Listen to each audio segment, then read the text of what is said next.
You wake up with a subtle gnawing sensation in your chest. It is the feeling that you are already late. Before your feet even touch the floor, a quiet ledger opens in your mind, calculating the distance between where you are and where you are supposed to be. The modern world runs on this invisible engine of inadequacy. We are taught to measure our days by how much ground we have covered, treating time as a straight line stretching endlessly upward and outward. This is the architecture of our modern milestone culture.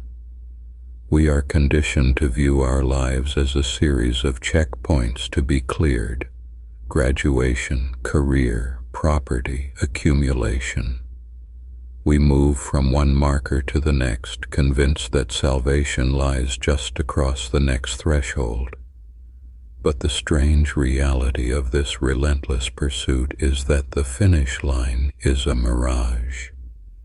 The moment you cross it, it vanishes, only to reappear further down the road, demanding more speed and more sacrifice.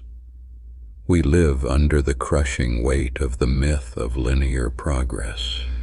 It is an ideology so deeply embedded in our collective psyche that we no longer recognize it as a belief system. We accept it as the laws of physics. We assume that human existence must be an unbroken trajectory of improvement, that every year must be better than the last, and that every effort must yield a measurable return. This creates a chronic, inescapable exhaustion. You are tired because you are trying to walk in a straight line on a round earth. The exhaustion you feel is not a personal failure. It is the friction of a soul forced into a mechanical rhythm. To understand how this idea took hold, we have to recognize that the obsession with constant forward motion is a relatively recent human invention. For the vast majority of our history, we did not view time as an arrow shot into the future. We viewed time as a circle. The Industrial Revolution and the rise of endless economic expansion required a philosophical reframing of reality. Time was flattened into a line so that human output could be tracked, measured, and maximized. When you flatten time into a line, you fundamentally alter the human relationship to the present moment. The present is no longer a place to dwell. It becomes a waiting room for the future. The things we do today lose their intrinsic value, becoming mere stepping stones to an imagined tomorrow. This is how the myth of linear progress distorts reality. It convinces us that we are always on our way to somewhere else, making us ghosts in our own lives. But there is a much older way of understanding our place in the world. Long before we began mapping our lives on upward trending graphs, the ancient philosopher Heraclitus observed the true nature of existence. He saw that the universe is defined by constant flux, but not by a relentless march toward a final destination. Change is the only constant, yet this change moves in rhythms, not straight lines. Heraclitus watched the river and understood that while new waters are always flowing in, the river itself remains. It is not trying to become an ocean faster. It is not trying to optimize its current. It simply flows, responding to the contours of the earth, rising with the rains and receding with the drought. The natural world operates on cyclical time, a continuous loop of birth, decay, and regeneration. The river is not getting somewhere. It is simply being what it is. Look around at the natural world and you will find no evidence of linear progress. A forest does not attempt to grow taller every single year in perpetuity. It knows the necessity of autumn, the quiet death of winter, and the patient return of spring. Yet we, who are entirely made of the earth, have convinced ourselves that we are exempt from its laws. We demand eternal summer from our minds and our bodies. When we force a linear construct onto a cyclical being, the result is profound psychological violence. We begin to view our natural periods of rest, sorrow, or stagnation as failures. If you are not moving forward, the modern world tells you that you are falling behind. We pathologize our winters. We feel guilty for needing to retreat, for needing to shed our leaves, because the timeline demands that we keep producing. This distortion bleeds into the most intimate corners of our inner lives. We start to measure our emotional healing and our personal evolution as if they were corporate quarterly reports.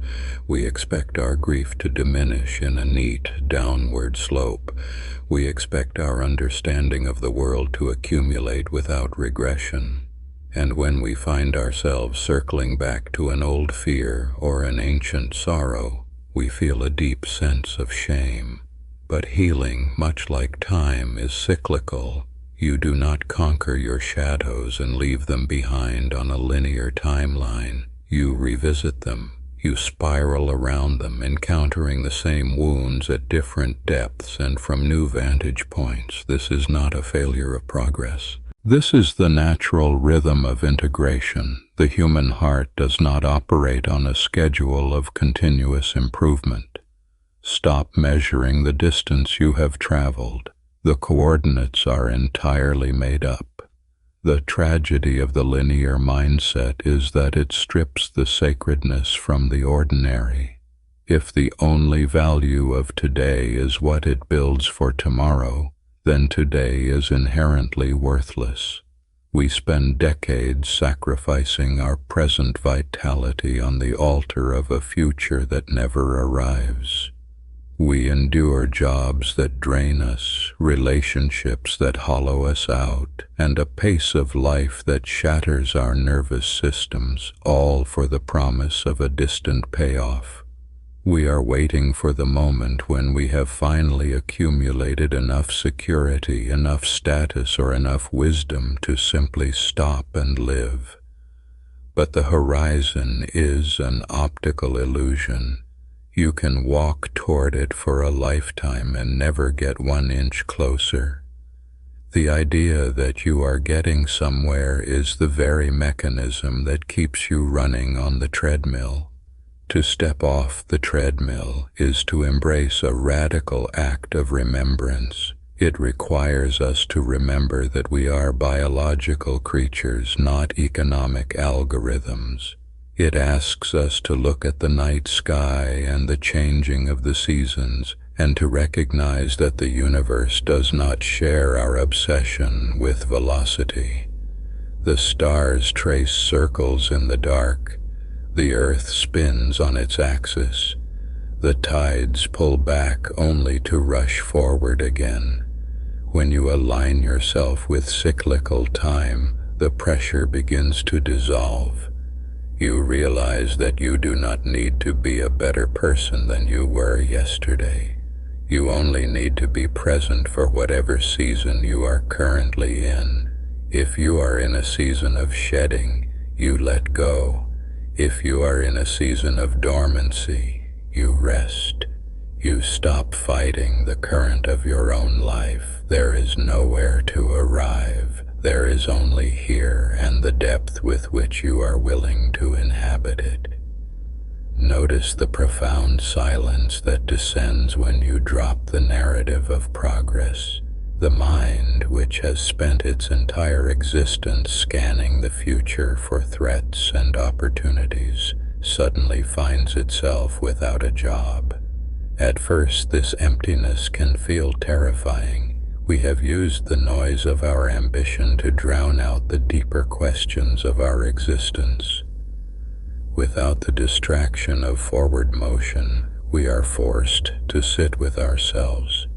We must face the quiet grief of all the moments we missed because we were too busy preparing for a life we were not actually living. We mourn the sunrises we ignored while checking our screens, The conversations we rushed through to get to the next appointment, the simple, unadorned beauty of just breathing, which we discarded as unproductive. But on the other side of that grief is an immense, unshakable freedom. When you no longer need your life to be a story of constant ascension, you are free to actually experience it. You can sit on a bench and watch the wind move through the trees without the nagging sense that you should be doing something more important. You realize that observing the wind is not a detour from your life, it is the life itself. This is the ultimate philosophical reframing, to see that your worth is not tied to your trajectory. You do not need to justify your existence by pointing to your momentum. The profound truth of the human condition is that your presence is the only metric that matters. The depth of your attention, the sincerity of your connection, the willingness to stand still in the center of the storm. Let the myth collapse. Let the timeline dissolve into the earth. You are not falling behind because there is no race. There is no predetermined path you were supposed to follow, and no distant summit you are required to conquer. There is only the cyclical turning of the world, the quiet rhythm of your own breath, and the vast, uncharted territory of the present moment. You have already arrived. Existing is enough.